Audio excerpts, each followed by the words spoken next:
బంగారు కొండ. సునందుడు తన గ్రామంలోనే గురువుల వద్ద విద్యాభ్యాసం పూర్తి చేశాడు.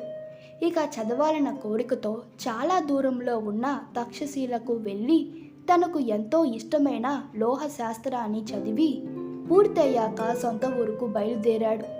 కాలినడకన గ్రామాలు, నదులు, కొండకోనలు చూస్తూ ప్రయాణం సాగించాడు.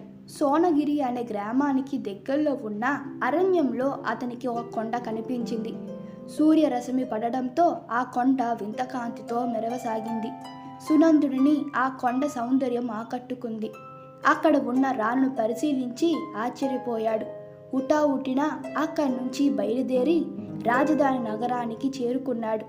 రాజదర్శనం చేసుకొని, ప్రభు, కాలినడకన మా ఊరు వెళుతున్న నాకు మీ రాజ్యంలో ప్రత్యేకంగా ఉన్న కొండ ఒకటి కనిపించింది. తక్షశిలలో లోహశాస్త్రం చదివిన నాకు ఆసక్తి కలిగి ఆ కొండలోని రాళ్ళను నిశితంగా పరిశీలించాను. ఆ రాళ్లలో బంగారు కణలు దాగి ఉన్నట్లు గమనించాను. ఆ విషయాన్ని మీకు తెలియజేయాలని ఇలా వచ్చాను. ఆ కొండను తవ్వి అందులో నుంచి బంగారాన్ని తీయవచ్చు. ఇది కొంత ఖర్చుతో కూడిన పనైనా ఖర్చులు పోను మంచి లాభమే ఉంటుంది. బంగారం అమ్మకం ద్వారా మీ రాజ్యం సుసంపన్నంగా అవుతుంది అన్నాడు.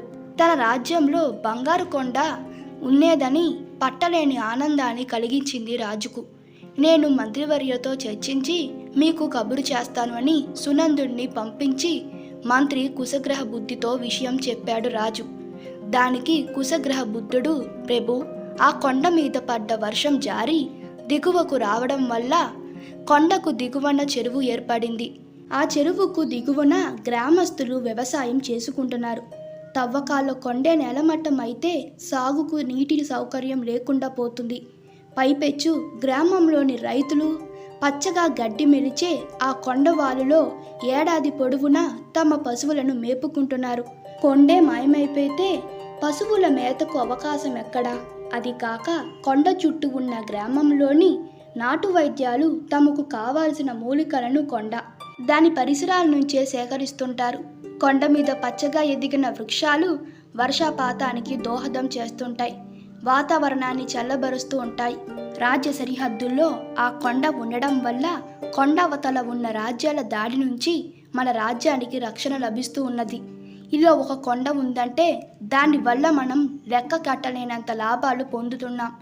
అందులో ఉంటే లోహాలను వెతికి తీయడం అనేది చాలా చిన్న ప్రయోజనం మాత్రమే. ఉదాహరణకు బంగారం తీస్తే దాని వలన ఆభరణాలు తయారు చేసి ధరించగలం. అంతకంటే ప్రయోజనం ఏముంది? కానీ ఎన్నో శాశ్వత ప్రయోజనాలు గల కొండ మాయమైపోతే నష్టాలు అంచనా వేయలేం. కోట్లాది సంవత్సరాల నుంచి జీవన రాశులకు అంతులేని ప్రయోజనాలు ఇస్తున్న కొండను తాత్కాలికమైన ప్రయోజనాల కొరకు ధ్వంసం చేయడం ఎంతవరకు న్యాయం? ఆ కొండను కాపాడుకుంటే భవిష్యత్తులో మరిన్ని లాభాలు పొందవచ్చు. ఇదంతా లెక్క వేస్తే మనం బంగారం వల్ల పొందే లాభం కన్నా ఎన్నో రెట్లు మిన్న.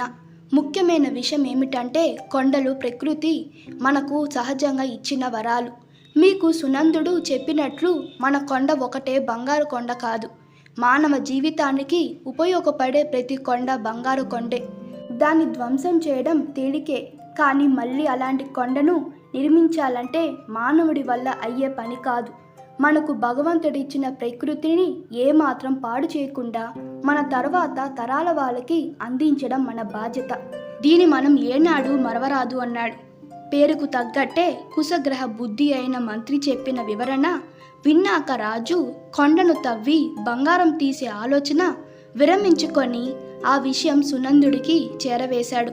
తర్వాత కాలంలో ఆయన రాజ్యంలో ఉన్న కొండల పరిరక్షణకు తగిన చర్యలు తీసుకొని పర్యావరణాన్ని కాపాడంలో పేరు పొందాడు. ఈ కథ మీకు నచ్చినట్లయితే మీ అభిప్రాయాలు కామెంట్ తెలపండి. మరిన్ని వీడియోస్ కోసం మా ఛానల్ని సబ్స్క్రైబ్ చేయండి. Thank you.